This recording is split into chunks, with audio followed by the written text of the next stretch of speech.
요한복음 7장은 지난 시간에도 말씀을 드린 것처럼 초막절 절기에 일어난 말씀들입니다. 이 요한복음 7장의 내용은 예수님의 자기 증거와 자신에 대한 사람들의 생각, 그리고 예수님을 잡으려는 유대인들에 대한 말씀이 기록이 되어져 있습니다. 예수님께서는 자신이 하나님께로부터 보내심을 받았으며 다시 아버지께로 돌아갈 것을 밝히셨고, 대제사장과 바리새인들이 예수님을 잡으러 왔으나 하나님이 작정하신 때가 되지 아니하므로 예수님을 잡지 못하게 됩니다. 이런 내용이 7장에 들어있는 말씀입니다. 자, 오늘 본문은 초막절 중반기에 일어난 말씀입니다. 지난주에는 우리가 초막절 절기 전에 예수님께서 초막절을 지키기 위해서 올라오는 그 기간의 말씀을 보았고, 오늘은 초막절 중반기에 일어난 말씀이 기록이 되어져 있습니다. 은밀하게 초막절을 지키시던 예수님은 명절의 중간이 되었을 때에 성전에 올라가셔서 사람들을 가르쳤습니다. 그런데 놀라운 일이 일어났습니다. 성전에서 사람들을 가르쳤을 때에 유대인들이 충격을 받았습니다. 왜냐하면 유대인들이 생각하기를 예수는 배우지도 않았는데 가르친다라는 것이죠. 그런데 그 가르침이 범상치 않았다는 것을 알게 됩니다. 그래서 많은 사람들이 그 예수님의 가르침에 다 놀라게 됩니다. 여러분, 이 당시에 예루살렘의 교육기관을 살펴보게 되면 초등과정이 있고 고등과정이 있고 전문과정이 있었습니다. 그래서 초등과정에는 서책의 집이라는 교육을 받았고, 고등과정에서는 설명의 집이라는 교육을 받았고, 전문과정에서는 연구의 집이라는 그러한 기관을 통해서 교육을 받게 되어서 있습니다. 그리고 랍비라는 선생을 세워서 학생들을 가르쳤습니다. 우리가 익히 잘 아는 대로 사도 바울은 누구에게 배웠습니까? 랍비 가말리엘에게 교육을 받았다라는 것이죠.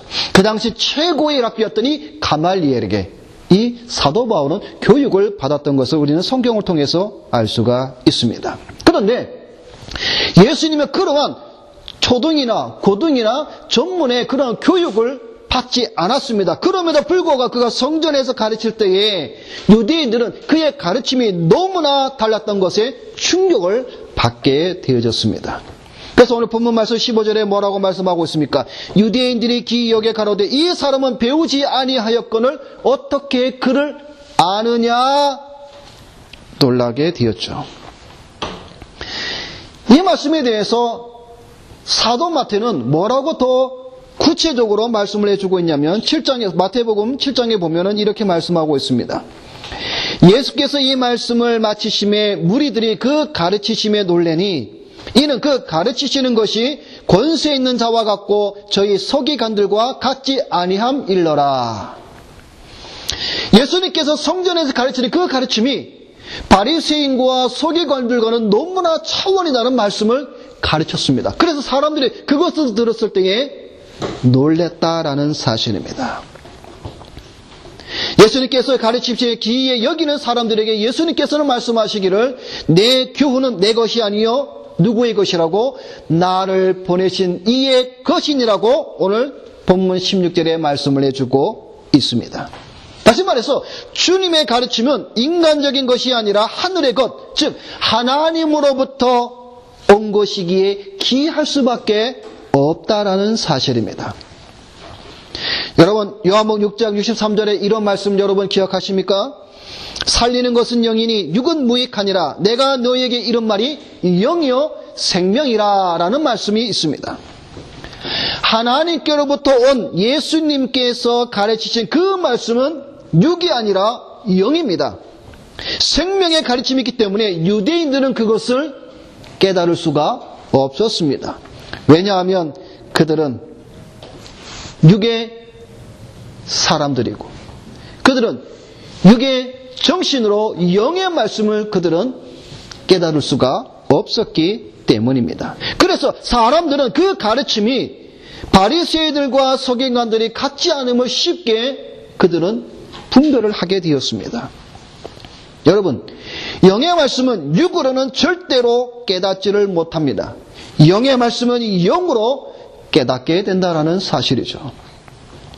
어제 우리 주일학교 어린이들 우리 제네바 교리문답을 어제 공부를 했는데 어제 우리가 공부한 것이 사도신경의 성령을 믿사오며라는 파트였습니다. 그런데 그 성령을 믿사오며라는 그 부분 속에서 어제 우리가 공부할 때에 어떤 것을 배웠냐면 성령의 조명에 대해서 우리가 어린아이들이 배웠습니다. 성령의 조명. 이 조명. 영어로 말하게 되면 The Illumination of Holy Spirit입니다. 성령의 조명. 이 성령의 조명은 성경을 잘 이해하도록 성도를 도우시는 성령 하나님의 사역을 가리킵니다. 성령의 조명 사역에 의해 성도는 성경의 의미를 올바르게 분명하게 확실하게 알게 된다는 사실입니다. 다른 말로 말하면 성령의 조명이 없이는 어느 누구도 이 진리의 하나님의 말씀을 깨달을 수가 없다라는 겁니다. 이것은 마치 무엇과 같으냐면 컴컴한 동굴 안에 있는 사람과 마찬가지예요. 컴컴한 동굴 안에 빛이 없을 때에 어떻게 됩니까? 우리는 갈 바를 알지 못하고 어떠한 위험이 있는지도 모르고 어디로 가야 할지 모르게 됩니다. 그러나 아무리 캄캄한 동굴이라도 빛이 있게 되면은 위험한 장애물을 피하게 되고 어디로 가야 될 것을 우리가 알 수가 있습니다. 다시 말해서 성경은 누가 기록하였습니까? 성령 하나님께서 기록한 것이 성경입니다. 그렇기 때문에 이 성경을 올바로 깨달을 수 있는 것은 성경의 저자이신 누가 성령 하나님께서 성도들로 하여금 성령의 조명을 비춰주실 때만이 성경을 우리가 바로 해석하며 바로 깨닫게 된다는 사실을 우리에게 가르쳐주고 있는 겁니다. 우리가 이러한 성령의 조명을 바로 받을 때에 이단과 같은 헛된 소리, 헛된 성경 해석으로 말미암아 엉뚱한 길로 가지 않게 된다는 사람입니다. 여러분, 성경은 누가 올바로 깨달을 수가 있습니까? 뭐 유명한 대학에 박사 학위 받은 사람 절대로 못 깨닫습니다. 그들은 성령의 조명을 받지 아니하고 성경을 볼 때 그들은 무슨 이야기를 합니까? 내가 성경을 읽어봤더니 성경은 이스라엘의 역사책이다. 내가 성경을 읽어보니 문학책이다. 내가 성경을 읽어보니 철학책이다. 내가 성경을 읽어보니 구시대적의 한 책에 불과하다라고 사람들은 이야기할 수밖에 없습니다. 그러나 어린아이라도 성령의 조명을 받게 되면 이 하나님의 말씀이 참 진리요 생명의 말씀인 것을 온전히 깨닫게 된다는 사실입니다. 자, 오늘 요한복음 7장의 본문의 주제는 바로 그것입니다. 예수님이 그리스도시냐, 다른 말로 말하면 예수가 메시아냐 아니냐에 대한 논쟁의 말씀이 이 초막절 절기 안에 유대인들과 사람들과 예수님과의 대화 속에 일어난 문제였다라는 사실입니다. 자, 오늘 우리 본문의 말씀을 통해서 논쟁의 출발점으로 한번 들어가 봅시다. 자, 19절 말씀에 보면은 모세가 너희에게 율법을 주지 아니하였느냐? 너희 중에 율법을 지키는 자가 없도다. 너희가 어찌하여 나를 죽이려 하느냐? 이 19절 말씀에 보면 예수님께서는 유대인들에게 적나라하게 지적을 합니다. 뭐라고 말하면 너희가 율법을 지키지 않는다라고 지적하고 있습니다. 여러분, 유대인들이 누구입니까? 율법을 지키는 자들입니다. 그래서 유대인들은 항상 어디를 가든지 항상 자긍심을 갖고 있는 것이 무엇이냐면 내가 율법을 가졌고 내가 율법을 지킨다라는 거예요. 그런데 예수님은 그들을 향해서 바로 직격탄을 흘린 겁니다. 너희가 율법을 지키지 않는다. 여러분, 그 소리를 들은 이 유대인들이 얼마나 황당했겠습니까? 자, 이 말씀은 결국 무슨 말인가 하면 유대인 너희들이 율법을 지킨다 하면서 왜 나를 죽이려 하느냐의 뜻입니다. 19절의 말씀이. 너희가 율법을 지키지 않는 것은 너희가 율법을 지킨다고 하면서 왜 나를 죽이느냐, 그러한 마음을 가지느냐라는 뜻입니다. 자, 그러자 사람들이 뭐라고 말합니까? 네가 귀신이 들렸구나. 아주 모독적인 말을 하죠. 누가 당신을 죽이려 합니까? 라고 합니다. 그런데 사람들에게, 유대인들이 자기를 죽이려 하는 이유에 대해 주님은 한 가지 일에 대해 말씀을 하고 있습니다. 여러분, 오늘 본문 말씀의 21절에 한 가지 일이라는 것이 과연 무엇을 가리키고 있습니까? 여러분, 오늘 본문 7장 21절에 뭐라고 기록해 주십니까? 예수께서 대답하여 이르시되 내가 한 가지 일을 행하매, 무엇을 행한 것입니까? 바로 앞정에 있었던 사건. 무엇입니까? 요한복음 5장에서 행하셨던 안식일 날에 38년 된 병자를 고친 사건을 말합니다.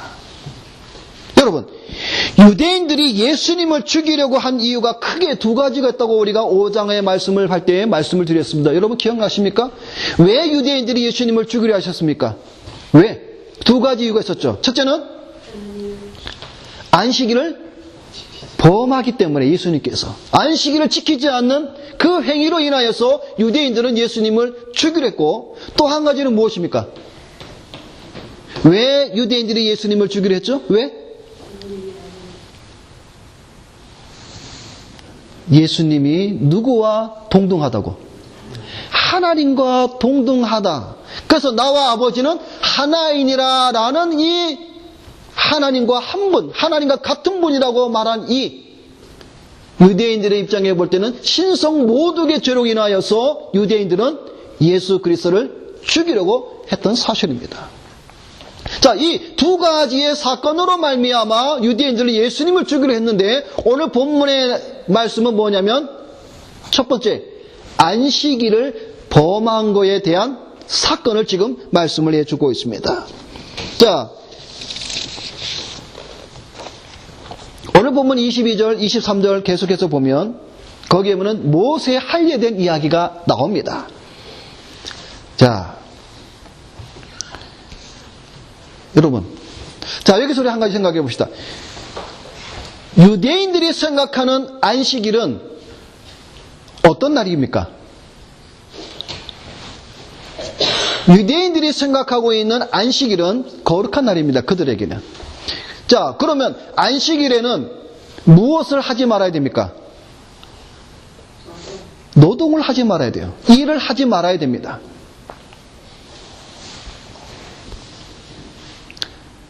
안식일은 여러분, 쉽게 말해서 촛불도 켜면 안 돼요. 초를 켜려고 불을 이렇게 땡기는 그것도 하나의 노동이기 때문에 불을 켜면 안 돼요. 안식일은 지정된 걸음수가 있습니다. 예를 들면 안식일 날 100보 이상을 걸어가면 안 된다. 그러면 100보 이상 걸으면 안 돼요. 안식일은 어떤 일을 행해서는 안 됩니다.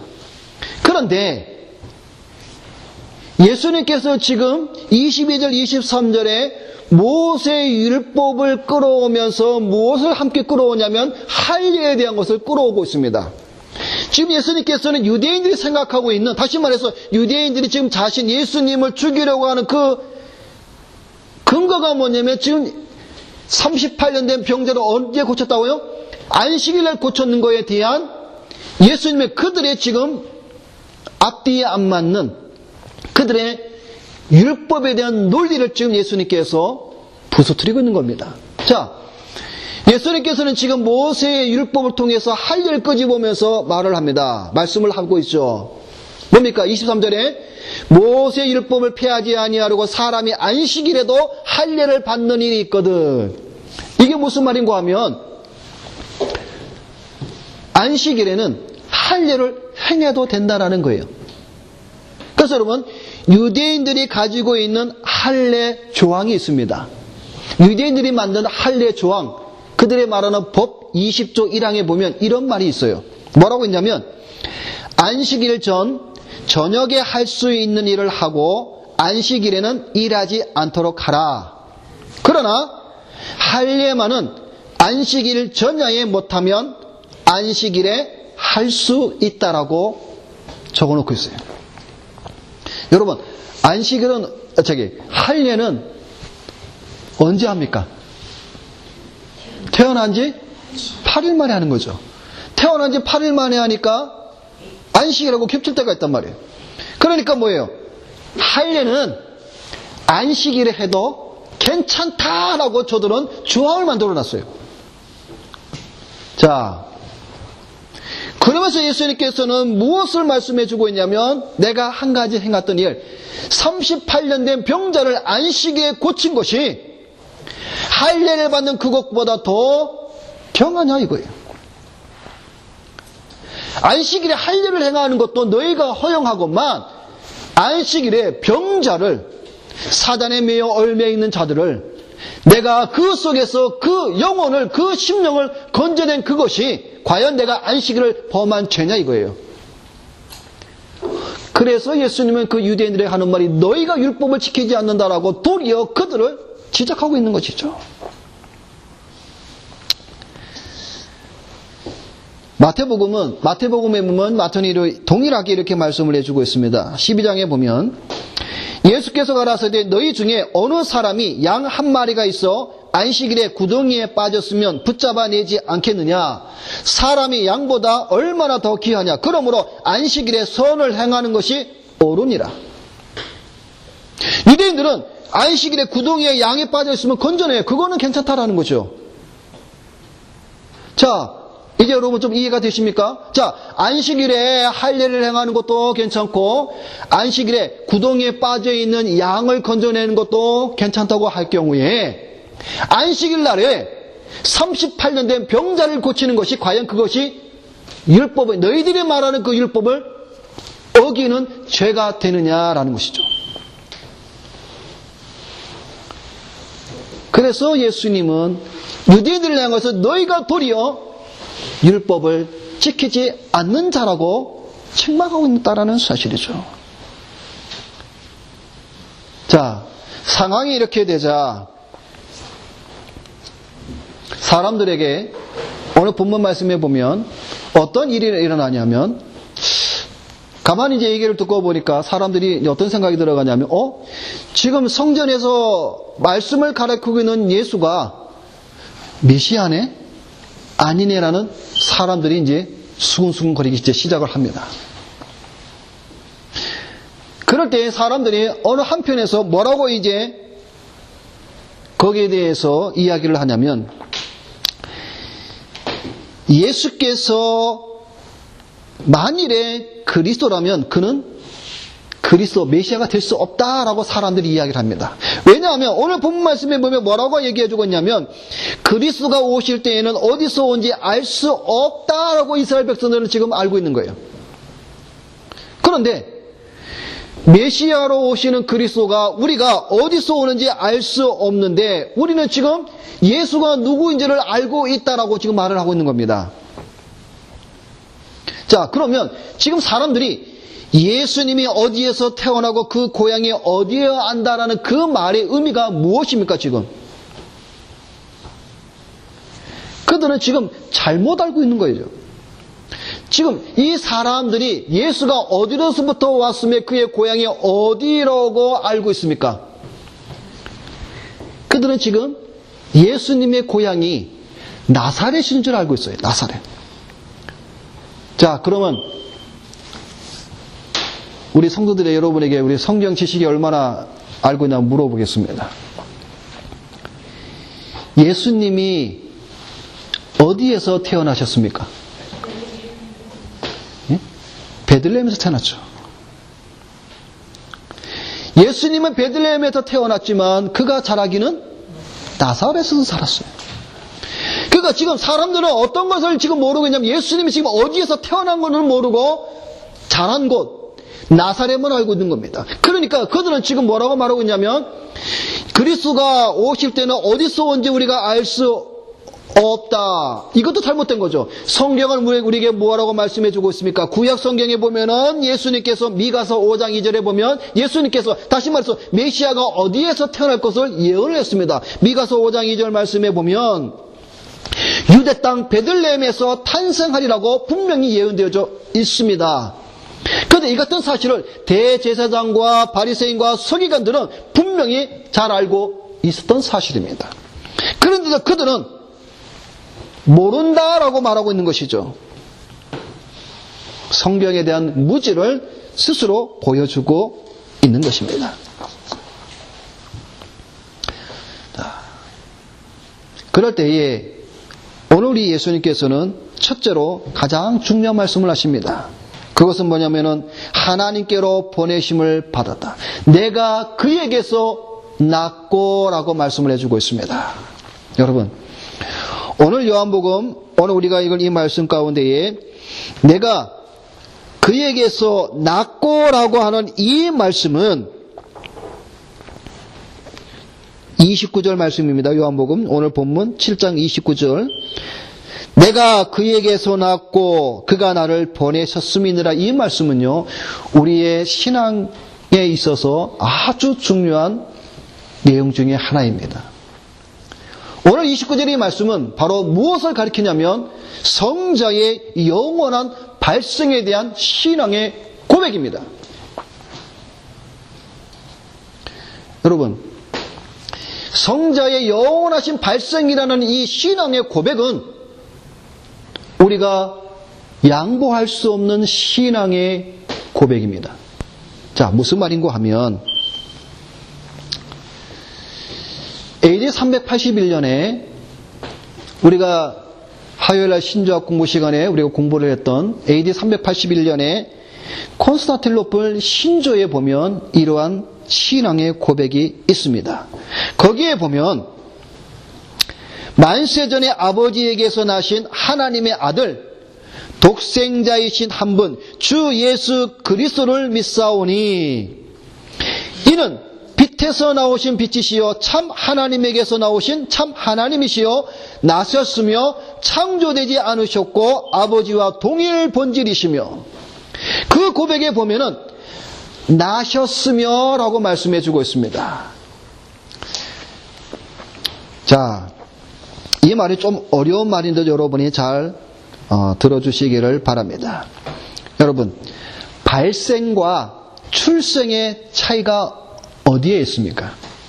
자, 예수님은 출생하지 않으셨고 예수님은 발생하셨다. 여러분, 여기 성경에 내가 그에게서 낳고라는 말은 뭐냐면 또 우리 콘스탄티노플 신조에 나오는 뭐라고 아까 말씀을 드렸죠? 제가 나셨으며 라는 이 말은 출생이라는 말이 아니라 발생이라는 말의 뜻입니다. 그러니까 예수님은 출생하지 아니하시고 발생하였다라는 겁니다. 여러분, 이것이 우리의 신앙의 고백입니다.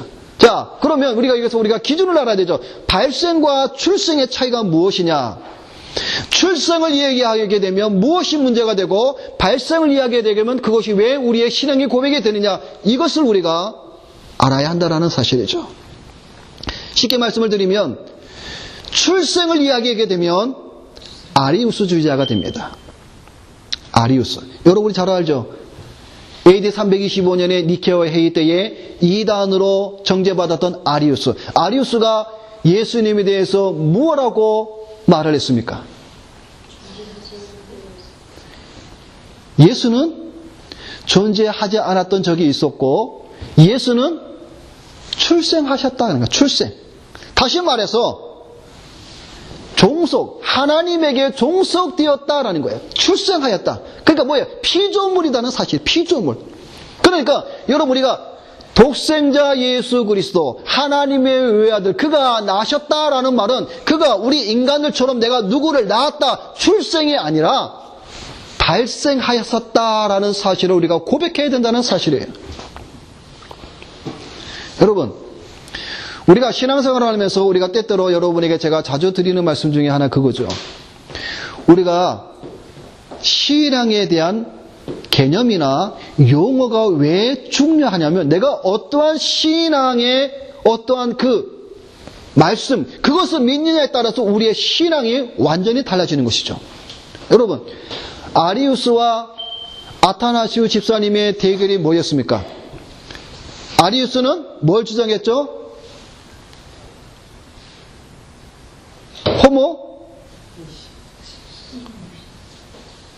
호모 우시오스?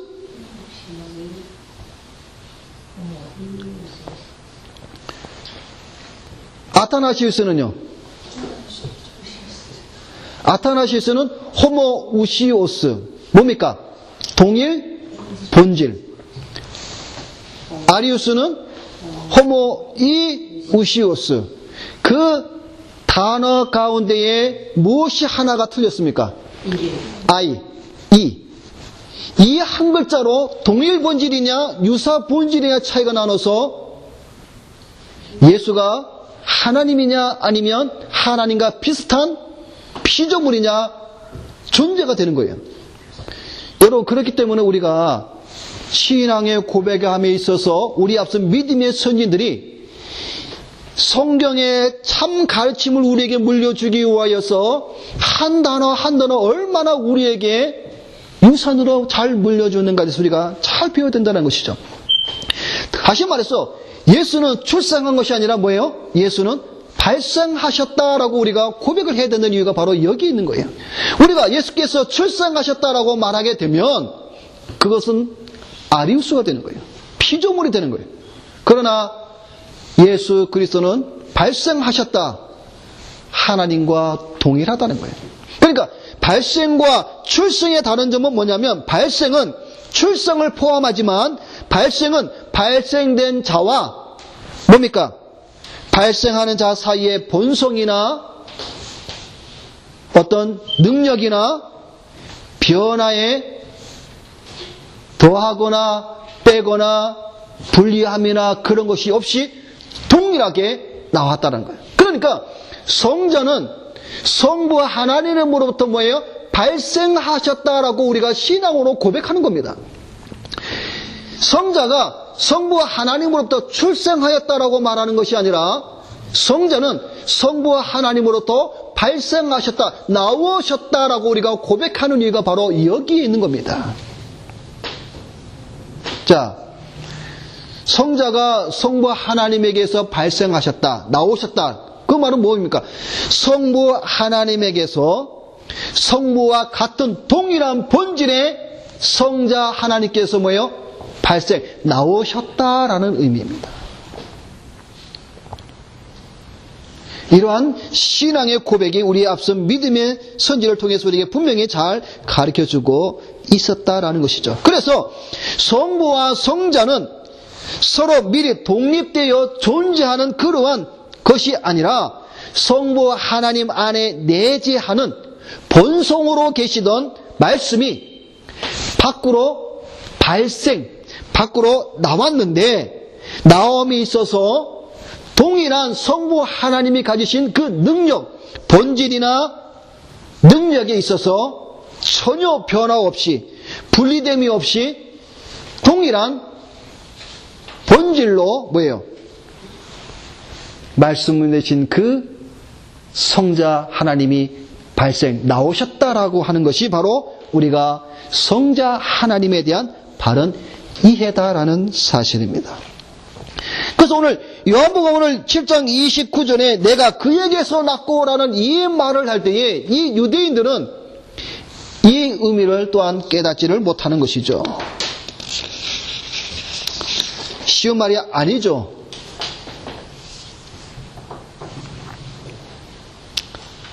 성자는 영원하신 성부로부터 발생하나 성부와 성자는 영원히 같은 하나님이십니다. 그러나 이 안에서도 위격과 본질에 대한 구분은 우리가 분명히 나누어야 되는 것이죠. 우리가 위격에 대한 본질에 대한 삼위일체에 대한 우리가 공부를 했죠. 분명히 다릅니다. 그러나 본질에 있어서는 동일한 본질이신 같은 하나님이라는 사실을 우리가 믿음으로 고백해야 된다는 사실입니다. 그래서 사도 바울은 골로새서 1장 15절에 그는 보이지 아니하시는 하나님의 형상이여 모든 창조물보다 먼저 나신 자니 먼저 나신 자니, 여기서도 출생이 아니라 발생입니다. 히브리서 1장에도 보면은 하나님께서 어느 때에 천사 중 누구에게 내가 내 아들이라 오늘날 내가 너를 낳았도다. 낳았다라는 말도 출생이 아니라 발생이라는 거예요. 내가 내 아들이라 오늘날 내가 너를 낳았도다. 또는 모든 창조물보다 먼저 나신 자라는 말은 제일 먼저 시간 안에서 출생했다는 말이 아니라 발생했다라는 의미입니다. 그러니까 여러분, 우리가 성경을 읽을 때에, 골로새서나 히브리서 읽을 때에 모든 창조물보다 먼저 나신 자니 출생으로 생각을 하게 되면 엄청난 위험에 빠지게 됩니다. 히브리서 1장을 읽을 때에도 마찬가지죠. 너는 내 아들이라 오늘날 내가 너를 낳았도다. 이것을 출생으로 이해하고 성경을 읽게 되면 히브리서 성경은 완전히 엉뚱한 방향으로 가게 됩니다. 그러니까 여러분, 우리가 성경의 한 절 한 절이 이 말씀을 해석함에 있어서 얼마나 우리가 성경을 바로 해석해야 함이 얼마나 중요한 것을 우리가 다시 한번 잘 우리가 알아야 한다는 사실이죠. 성자의 영원한 이 발생, 그러므로 예수가 곧 메시아 그리스도다라는 사실을 지금 예수님은 자신을 증거하고 있다라는 사실입니다. 자, 마지막으로 또 한 가지, 두 번째는 뭡니까? 내가 다시 아버지께로 돌아갈 것을 말씀하고 있습니다. 예루살렘에 모인 무리 중에는 예수님을 그리스도로 믿는 자들이 많이 오기도 하였습니다. 그들은 예수님이 행하신 많은 표적들이 예수님이 그리스도 되심을 증거하고 있음을 저들은 믿었던 것입니다. 대제사장들과 바리새인들은 민심이 예수님께를 향하는 것을 치려고 예수님을 잡으려고 왔지만 그들은 잡지를 못하였습니다. 자, 그럴 때에 예수님께서는 뭐라고 말씀을 해주고 있으시냐면 33절에 예수께서 이르시되 내가 너희와 함께 조금 더 있다가 나를 보내신 이에게로 돌아가겠노라 라고 말씀을 하십니다. 자, 유대인들이 이 말을 들을 때 이해를 못합니다. 다시 돌아가고 나를 다시 보지 못하리라. 이 말이 무슨 말인가? 그래서 유대인들은 뭐라고 해석을 하고 있냐면, 이제 저 예수가 이곳에서 할 일 다 마치고 이제 다른 동네에 헬라인들을 가르치러 떠나는 것보다라고 생각을 했을 정도라는 것이죠. 오늘 본문 말씀에 그렇게 가르쳐주고 있습니다. 근데 여러분, 이 요한복음 7장은 예수님께서 십자가를 지시기 전 몇 개월 전의 사건이냐면 6개월 전의 사건입니다. 지금 이 초막절이 끝나고 난 6개월 후에는 예수님께서 골고다의 언덕으로 십자가를 지시고 올라가시는 날입니다. 그러니까 여러분 한번 해보세요. 6개월 전입니다. 그리 먼 시간이 아니죠. 예수님은 지금 자신의 죽음을 눈앞에 두고 지금 오늘 이 말씀을 하고 계신다라는 사실이죠. 너희가 다시는 나를 보지 못하겠고 내가 다시 아버지께로 돌아가리라 라고 말씀을 해주고 있다라는 사실입니다. 근데 여러분, 이러한 상황 속에 마태복음 16장에 보면은 뭐라고 말씀을 이렇게 해주고 있냐면, 여러분 마태복음 16장에 보면은 아주 중요한 말씀이 나오죠. 거기에 어떤 말씀이 있습니까? 사람들이 너희는 나를 누구라 하느냐 할 때에 사람들이 엘리야여 예레미야여 선지자 중에 하나이더라 할 때에 그러면 너희는 나를 누구냐고 예수님이 제자들에게 물었을 때에 제자 중 하나인 베드로가 뭐라고 고백하고 있습니까? 주는 그리스도시여 살아계신 하나님의 아들입니다 라고 말씀을 고백을 했죠. 그 고백 위에 오늘 우리 교회가 세워졌습니다. 자, 그런데 거기서 더 중요하게 우리가 그 고백한 후에 예수님께서는 제자들에게 비로소 무엇을 저들에게 가르쳐 주었냐면, 말씀을 읽어드리겠습니다.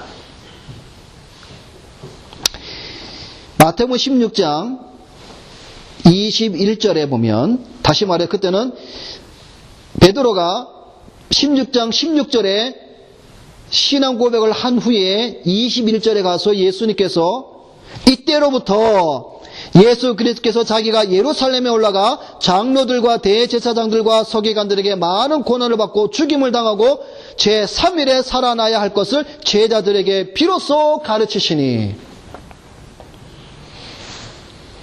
지금 이 상황이 예수님께서 십자가를 지시기 6개월 전의 사건입니다. 그럴 때에 제가 지난해 말씀드린 것처럼 요한복음은 6장 7장 사이에 연관되어서 그 예수님께서 행하신 모든 사건들이 기록되지 않았지만 마태복음은 기록되어 있다고 지난 시간에 말씀드렸죠.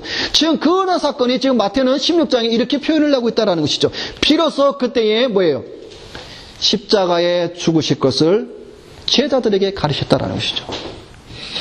자, 그런 상황 속에서 예수님께서 뭐라고 말씀하고 있습니까? 나 있는 곳에 너희가 오지 못하리라. 주님은 이제 자신이 가야 할 곳에 대해 말씀을 해주고 계시다라는 사실이죠. 주님께서 가셔야 할 그곳은 그가 이 세상에 오시기 전에 어디? 본래의 영광스러운 아버지가 계신 곳으로 가신다라는 사실입니다. 여러분, 오늘 이 요한복음 오늘 7장의 초막절 중기에 일어난 이런 사건은 결국 무엇입니까? 예수가 그리스도냐, 메시아냐 아니냐, 그런 논쟁 속에서 유대인들은 예수님을 죽이려 하였으나 죽이지 못하고 잡지 못하는 그런 상황이 지금 계속 되어져 이어가고 있는 상황입니다. 말씀을 했습니다. 오늘 우리에게도 마찬가지입니다.